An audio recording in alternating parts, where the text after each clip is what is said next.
Apesar de todos os imprevistos, apesar de todas as dificuldades, nós tivemos um excelente tempo de refletir sobre quem o nosso Senhor é e sobre como nós podemos adorá-lo. Acho que o encerramento do ano de 2020 calhou bem com o culto que representa todos os percalços que passamos nesse ano. Dentre tantas coisas que mudaram, dentre tantas mudanças que nós precisamos fazer, ajustes para vencer os nossos próprios imprevistos e mais aqueles que nos foram colocados, uma coisa se manteve comum todo esse tempo. Como comunidade, nós continuamos a nos reunir para adorar o nosso Senhor. Não foi diferente esse fim de ano, nós voltamos os nossos olhos para os textos que nos ensinam a respeito do nascimento de Jesus. E nós percebemos que o modo como cada um dos evangelistas conta a história do nascimento de Jesus, ele de uma forma muito sutil, ele nos ensina sobre a origem da nossa história como comunidade. No nascimento de Jesus Cristo, nós não vemos somente o nascimento do nosso Salvador, nós vemos o nascimento da nossa comunidade. E cada evangelho conta isso de uma maneira interessante. Nós vimos que o Evangelho de João, em poucas palavras, apresenta o nascimento do nosso Redentor. Esse Redentor que João capítulo 1, versículo 1 diz que no princípio era a palavra estava com Deus e a palavra era Deus. Esse que era Deus desde sempre, desde a eternidade, esse que é um com o Pai, coigual com o Pai. Em João capítulo 1, 14 nos diz que esse se torna carne, a palavra se faz carne e ele vive entre nós. Ele se torna como nós. Na sua vinda, ele se torna como nós. E ele vem habitar, ele vem viver, ele vem manifestar a glória de Deus. Ele se faz templo dentro de nós, entre nós, revelação de Deus entre nós. E como revelação de Deus entre nós, ele é manifesto como João o vê. Esse é o Cordeiro de Deus que tira o pecado do mundo.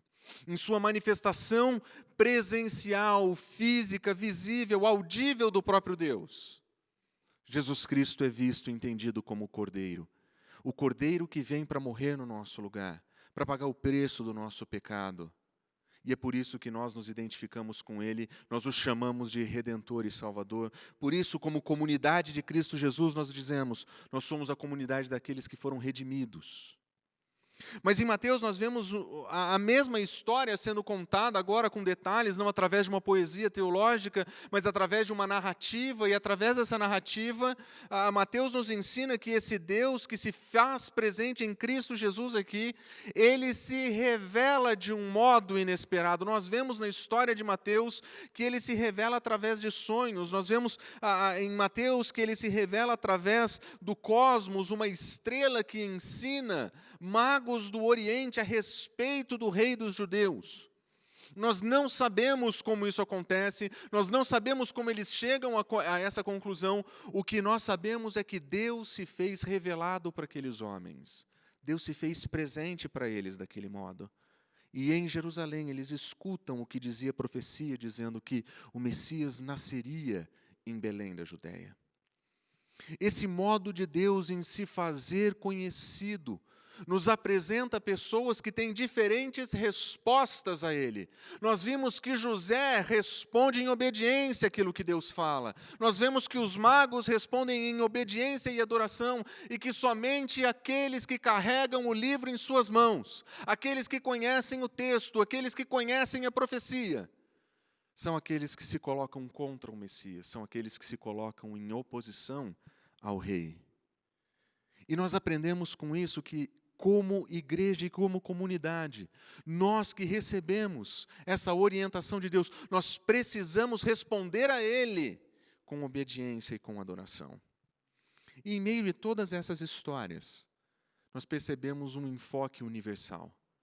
A Deus não é um Deus de algum grupo especial mais elevado. Ele não é um grupo de pessoas, ou de algumas pessoas que pertencem a alguma etnia, não. Nós vemos João dizendo, ele veio para que os seus, mas os seus não receberam, mas qualquer um que o receber e nele crer, esse também pode ter o direito de ser chamado filho de Deus. Qualquer um, quem quer que creia. Mateus nos diz que ele não é somente o filho de Davi, o rei de Israel, ele é filho de Abraão, em quem todas as famílias da terra seriam abençoadas. Em Cristo Jesus, aquilo que Deus promete a Abraão se torna verdade, e todas as famílias da terra podem ser incluídas nele. Existe esse movimento de mostrar que a vinda desse Messias, a chegada dessa criança, aquele bebê, é o início de uma nova era, de um novo momento, no qual a salvação de Deus se fará presente em todos os lugares do mundo. Mas ele vai fazer isso através da inclusão de pessoas. A inclusão de pessoas que nós não esperaríamos que estavam lá.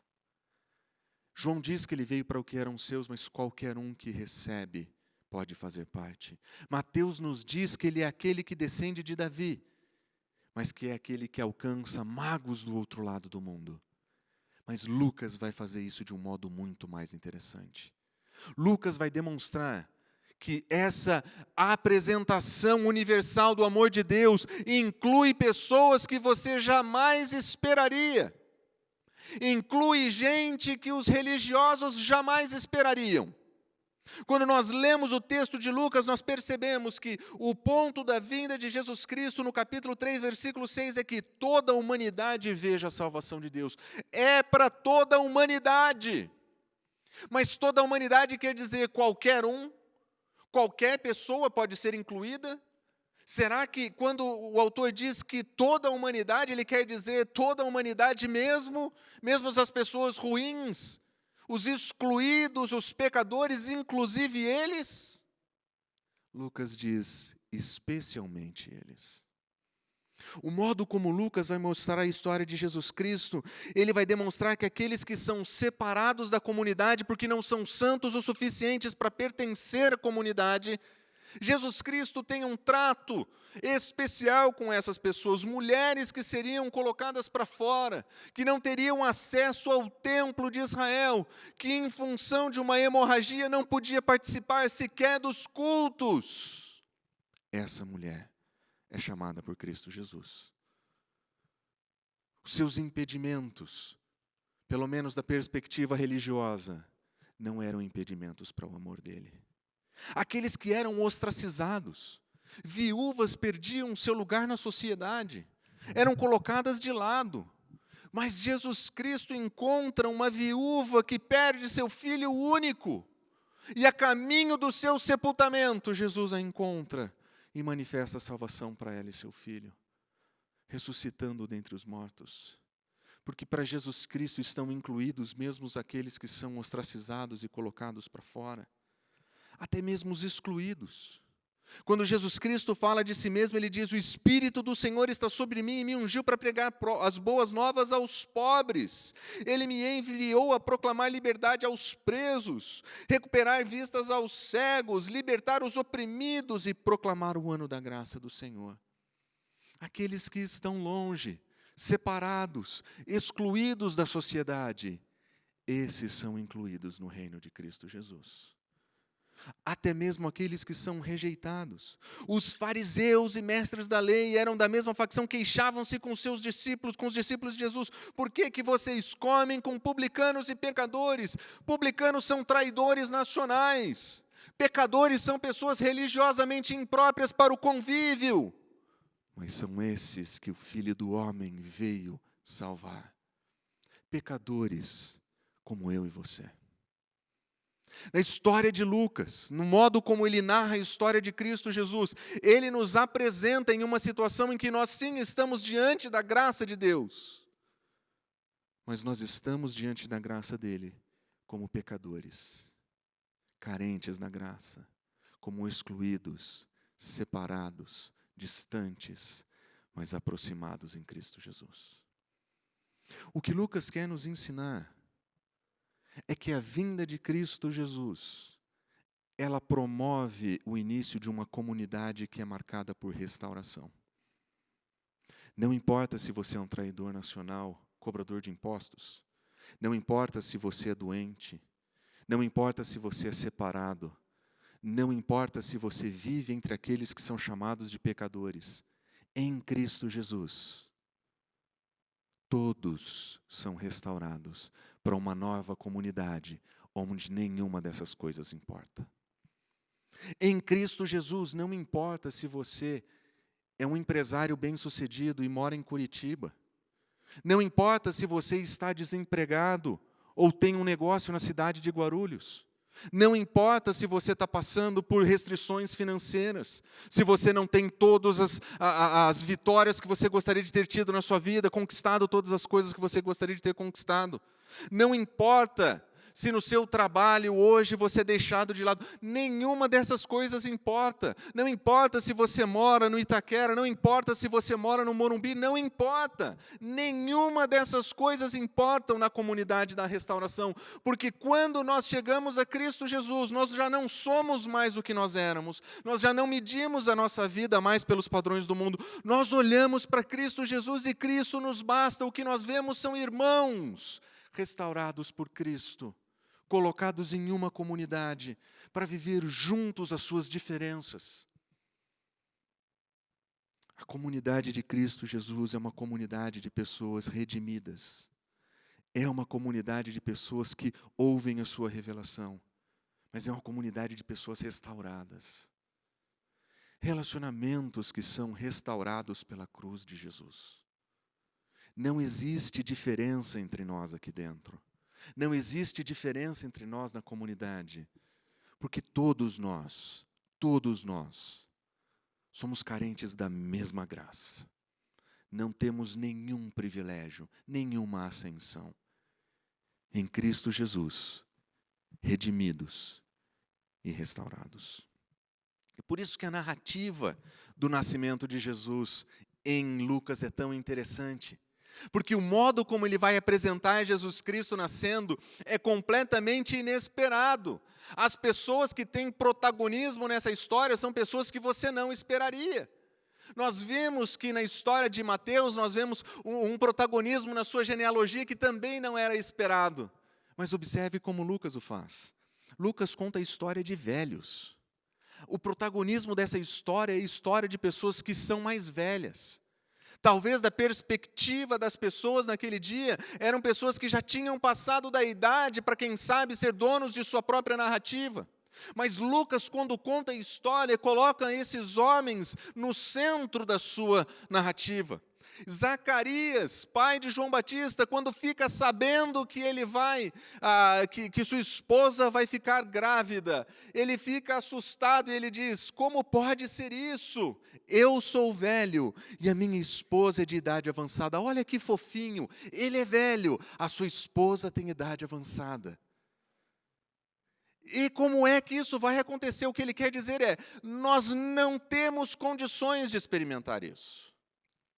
Mas o que Deus está fazendo com ele é mostrar que através dele, a sua graça, o seu poder pode ser revelado, mesmo com um velho casado com uma mulher que não podia ter filhos. Eu sou velho, minha esposa é de idade avançada. Havia em Jerusalém um homem chamado Simeão, justo, piedoso, ele esperava a consolação de Israel e o Espírito estava sobre ele. Simeão, um homem de idade avançada, ele esperava e ele tinha ouvido a promessa de que ele não iria morrer antes de conhecer o Messias. E ele esperava por Cristo Jesus. Seguido ele, nós temos ali uma profetisa, Ana, filha de Fanuel, da tribo de Assé. Ela era muito idosa. A impressão que nós temos é que Lucas ele escreve a sua narrativa para oferecer uma visão de uma comunidade restaurada, onde o protagonismo não é vencido, não é feito pela idade, onde a idade não importa. É uma narrativa que oferece consolo. Oferece consolo para todos nós, porque Deus usa quem Ele quer, quando Ele quer. Ele oferece consolo até mesmo para o Marcelo, que, como ali no texto diz, já estava em idade avançada. Homem que pode ser usado por Deus, porque Deus usa o seu povo. Mas não somente os velhos têm protagonismo nessa história, as mulheres têm protagonismo nessa história. Quando nós ouvimos a história de Mateus, contando sobre quem era Jesus ou como aconteceu, nós vemos sobre José, um homem íntegro. Mas Lucas nos conta com detalhes as histórias de Isabel e Maria. Apresenta o que acontece com essas duas mulheres. Essas duas mulheres falam na narrativa. Maria canta. Grande parte da história do nascimento de Jesus mostra a vida dessas pessoas. Mas ninguém tem maior protagonismo do que o Espírito Santo. Em todos os momentos da história do nascimento de Jesus, quem aparece em todas elas é o Espírito Santo. É o Espírito Santo que é apresentado como aquele que estará com João Batista desde o dia em que ele foi concebido. É o Espírito Santo que é apresentado como aquele que vem sobre Maria para que Jesus possa ser concebido. É ele que vem sobre Isabel e ela fica cheia do Espírito Santo. É o Espírito Santo que vem sobre Zacarias e ele profetiza. É o Espírito Santo que estava sobre Simeão. É o Espírito Santo que revela para Simeão. É o Espírito Santo que move Simeão ao templo. Em todos os momentos dessa narrativa, Deus se faz presente através do seu Espírito. Em todos os momentos. Era como se Lucas estivesse nos preparando para contar a história do nascimento de Jesus, apresentando a nossa história.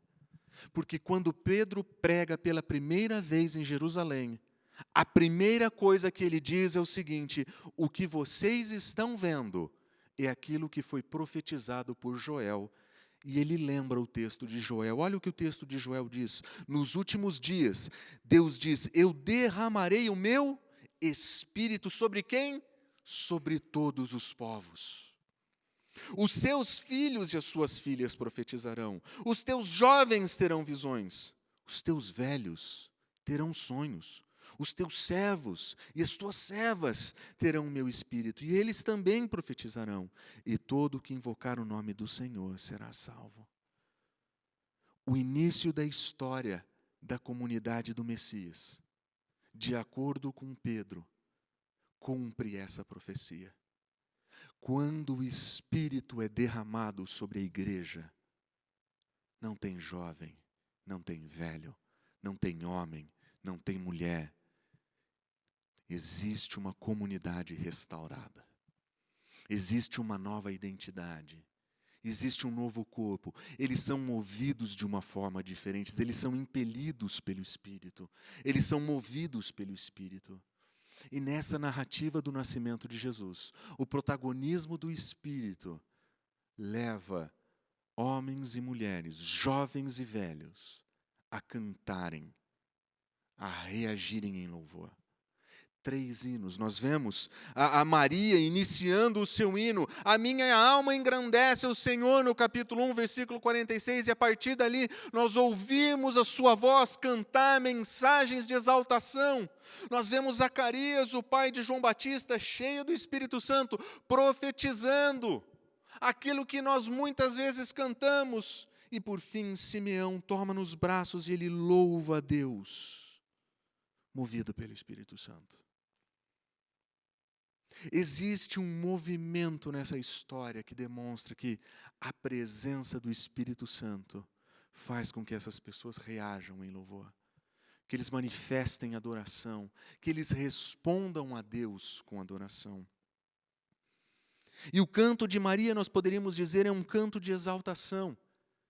Olha só como ela começa o seu agradecimento pessoal por sua própria vida. Ela diz: minha alma engrandece ao Senhor, o meu espírito se alegra em Deus, o meu Salvador. Existe na vida dela uma alegria que transborda e que se manifesta em louvor. Ela engrandece e ela se alegra. E observe quantas vezes ela usa o pronome pessoal. Ela diz: a minha alma, o meu espírito, o meu Salvador. É um momento de intimidade que ela tem com o seu Deus, de devolver em louvor aquilo que ela recebe. Talvez ela não conseguisse explicar o que está acontecendo, talvez ela não conseguisse demonstrar o que está acontecendo, mas ela sabe que quem está cuidando da vida dela é o Senhor. E ela responde em adoração para Ele. Observe como ela fala de si mesma. Pois ela atentou para a humildade da sua serva. Ela se vê como alguém a serviço de Deus. Ela se enxerga como alguém que está nessa situação para servir e responder em obediência ao seu Senhor. E ela diz: de agora em diante todas as gerações me chamarão bem-aventuradas, pois o poderoso fez grandes coisas em meu favor. Entendendo a sua missão de mãe do seu Senhor, Maria volta os seus olhos para Deus em adoração, em exaltação, naquilo que Deus faz por ela. Mas ela não para aí, ela continua dizendo: a sua misericórdia, ela se estende a todos que o temem. Existe uma gratidão da parte dela por aquilo que Deus vai fazer através do filho que vai nascer dela, onde essa misericórdia vai ser manifestada a partir de Deus através do Messias, o seu Senhor. E isso vai acontecer de geração em geração. Observa o que ele diz: ele realizou poderosos feitos com seu braço, ele dispensou os seus soberbos nos mais íntimos do seu coração, ele derrubou governantes de seus tronos, ele exaltou os humildes, ele encheu de coisas boas os famintos, mas despediu de mãos vazias os ricos. Esse Deus que se manifesta através do seu Filho, esse é um Deus no controle de todas as coisas. Ele sabe o que tem que ser feito e ele sabiamente faz aquilo que tem que ser feito. Ele a auxilia, ele ampara, ele cuida, ele protege, ele está no centro do controle da história.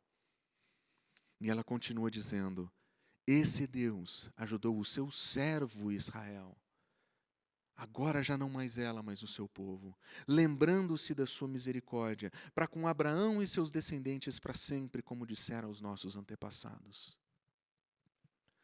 Maria, movida pelo Espírito, volta à sua vida em adoração.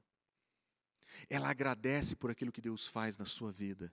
Ela agradece por aquilo que Deus faz em todos os lugares. Ela agradece por aquilo que Deus faz na sua comunidade. Maria, diante do vislumbre de que dela haveria de nascer o Messias, aquele que nós celebramos, ela responde em adoração de tal forma que ela nos ensina que quando nós lembramos do nascimento do nosso Senhor, nós respondemos com adoração, nós respondemos com gratidão, nós respondemos com gratidão por aquilo que Ele fez por nós, por todos e pela nossa comunidade. Maria, quando vislumbrou a expectativa do nascimento do nosso Senhor, nos ensina a olhar para o nosso Senhor nascido anos atrás e responder da mesma maneira. Existe espaço para exultação, existe espaço para adoração, existe espaço para responder em gratidão ao nosso Senhor. Mas nós também vemos um outro hino, um hino de libertação. Um hino de libertação que manifesta o resultado da ação de Deus e a expectativa que Zacarias tinha. Zacarias olhava para a profecia e para a promessa de que João Batista abriria o caminho para Jesus Cristo. E na expectativa daquilo que aconteceria através do ministério deles, ele diz: louvado seja o Senhor, o Deus de Israel. Ele se volta em adoração e ele diz: porque visitou e redimiu o seu povo, ele promoveu poderosa salvação para nós na casa do seu servo Davi. Existe uma manifestação de Deus em resgatar o seu povo, em manifestar a sua graça para o seu povo. E olha só como ele continua: ele promoveu poderosa salvação para nós, como falava por meio dos seus profetas na antiguidade. E ele diz ainda: salvando-os dos nossos inimigos e da mão de todos os que nos odeiam. Ele via naqueles meninos que haveriam de nascer a libertação do seu povo. Ele via a libertação política do seu povo. A sua expectativa é de que através do ministério daqueles meninos que haveriam de nascer, a nação de Israel seria libertada. E ele volta os seus olhos em gratidão. Ele diz: para nos resgatar da mão dos nossos inimigos. Mas ele também diz: para adorá-lo sem medo, em santidade e justiça, diante deles todos os dias. Diante dele todos os dias. Essa poderosa mão de Deus em manifestar a libertação evoca a adoração em Zacarias. Ele entende que aquele é um momento de responder em adoração. Zacarias, avançado em dias, um sacerdote, alguém de alto escalão na sua própria sociedade, ele diz o seguinte: quando eu contemplo o nascimento do Messias, o que eu aprendo é que eu respondo em adoração, porque nesse existe uma redenção de Deus. Louvado seja o Senhor Deus de Israel, porque Ele visitou e Ele redimiu o seu povo. Ou como ele diz mais à frente, Ele promoveu poderosa salvação para nós. Ou ainda, para dar a seu povo o conhecimento da salvação mediante perdão dos pecados. Existe salvação, existe perdão. Existe algo nesse menino que vai nascer, que oferece mais do que somente libertação, ele oferece redenção. E ele oferece perdão dos pecados. E agora, ele faz brilhar a sua luz sobre aqueles que estão vivendo nas trevas e na sombra da morte. Zacarias, olhando para a expectativa do nascimento de João Batista e de Jesus Cristo, ele vislumbra aquele que vai trazer redenção para aqueles que estão vivendo nas trevas e na sombra da morte. Pessoas que, de acordo com o testemunho de Cristo Jesus nesse Evangelho, inclui a todos e a qualquer um, excluídos, separados, ostracizados. E a partir desses, construir uma comunidade de pessoas movidas pelo seu Espírito. Deve ser por isso que o último hino que nós encontramos nessa história fala sobre salvação. Quando Simeão se volta para adorar o Senhor, e ele manifesta aquilo que está no seu coração, ele manifesta a sua expectativa, ele diz: ó soberano, como prometestes, agora você pode despedir em paz o teu servo. Simeão tinha uma sintonia tão fina com o Senhor, que de ver Jesus Cristo no templo, de pegá-lo nos braços, ele dizia: eu já vi a tua salvação. Ele tinha recebido a promessa de que não morreria sem encontrá-lo. E a primeira coisa que ele diz quando encontra é: agora, Senhor, agora eu já encontrei. Ele continua: os meus olhos já viram a tua salvação. Essa é uma salvação que ele preparou diante de todos os povos. Todos os povos encontrarão salvação nesse. E ele explica: esse que vai ser luz para a revelação aos gentios, esse que vai ser glória do povo Israel. Em Cristo Jesus, Simeão via a salvação. Quando nós olhamos para o modo como Lucas nos conta a história do nascimento de Cristo Jesus, e o modo como ele apresenta pessoas que aparentemente seriam tão secundárias para a história, e oferece para essas pessoas protagonismo. E ele mostra como essas pessoas reagem diante dessa história, como Maria manifesta a sua gratidão, a sua exaltação. Zacarias, como que ele responde, manifestando esse desejo de libertação. E quando ele olha, Simeão olha para a salvação que é provida naquele menino. Com eles nós aprendemos que quando nós vislumbramos o nascimento do nosso Senhor, nós relembramos o nascimento do nosso Salvador, nós estamos vislumbrando um momento de exaltar aquilo que Deus fez para nos salvar, de nos lembrar de um Deus que nos libertou das profundas trevas, de relembrar que nele nós temos verdadeira salvação e que essa salvação se estende a todos e a qualquer um, incluindo eu e você. Nós aprendemos que, por causa do Espírito Santo, hoje nós somos uma comunidade que relembra Cristo Jesus, independente das diferenças sociais, indiferença das idades, indiferenças daquilo que nós fazemos, porque aqui, como comunidade, como seguidores de Cristo, nós celebramos o Deus que nos salvou, nós celebramos o Deus que nos libertou, e nós celebramos o Deus que promove salvação para todos os povos. Durante essa semana nós vamos encontrar os nossos familiares nós vamos encontrar pessoas que não conhecem essa salvação. E o que nós aprendemos aqui com essas histórias é que nós não devemos ter medo de levar em frente o testemunho de Cristo Jesus. Quando nós relembramos o nascimento do nosso Senhor, nós lembramos da nossa salvação, nós respondemos em gratidão pelo que Ele fez por nós. Mas nós movimentamos isso para outras pessoas, nós proclamamos isso para outras pessoas. Essa semana nós vamos encontrar familiares que não ouviram sobre Cristo Jesus. Pessoas que nós diríamos, essas pessoas não são crentes, não são boas o suficientes para estarem com a gente, mas aí nós nos lembramos, nós também não éramos. Nós somos resgatados, nós somos redimidos, nós somos acolhidos, nós somos recebidos na sua família. Não porque nós éramos bons, não porque nós merecíamos, mas porque Cristo Jesus era bom e suficiente. E ao invés de olhar para essas pessoas como quem diz, esses são os que estão fora, esses são os que estão incluídos, nós olhamos para elas e dizemos, eles são como nós. Eles são exatamente como nós, eles precisam ouvir a exultação da salvação, a libertação das trevas, e uma salvação que é para todo e qualquer um que confia nele.